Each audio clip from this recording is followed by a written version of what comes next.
Hello everybody, welcome back to another 3 Minutes at 3. Today we are talking about catering to your audience. So it's very important in business to take and cater to your very specific customer group or your audience, if you will. Now, audience could be your YouTube, it could be your following, it could be the people that follow you on Instagram, Facebook, things like that. I believe Jessica had a few thoughts to share on that. And your audience, it's people who are paying attention to what you're doing. Perhaps they haven't purchased anything from you yet, but they're just kind of keeping an eye on you. So catering to your audience. One good way of doing this is to do a Facebook poll, and perhaps you're thinking about offering several different products. And so you could put out 4 different products and say, which one would you like to see most from my store?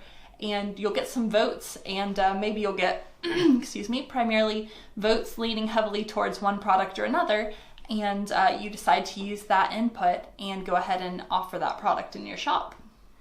Yeah, another great way of just listening, paying attention to your audience. You'll notice after a period of time of selling things, you'll notice certain things kind of sell really well with your business and other things not so much.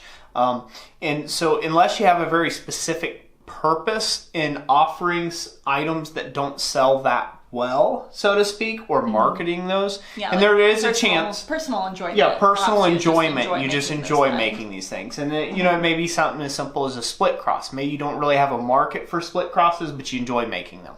And you enjoy the sentiment. Another thing, horseshoe nail rings or little decorative hearts, things like that.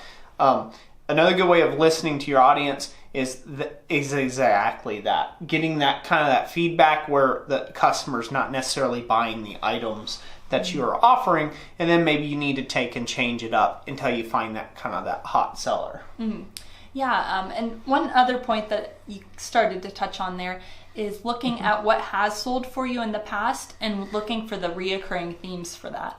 So, for example, if bottle openers sell really well for you, but you only have 1 or 2 styles of bottle openers in your store, go ahead and think of, 3, 4, maybe even 5 different bottle openers to offer around the same price point or varying price points, different complexity of designs, and that's another way you can cater to your audience as well.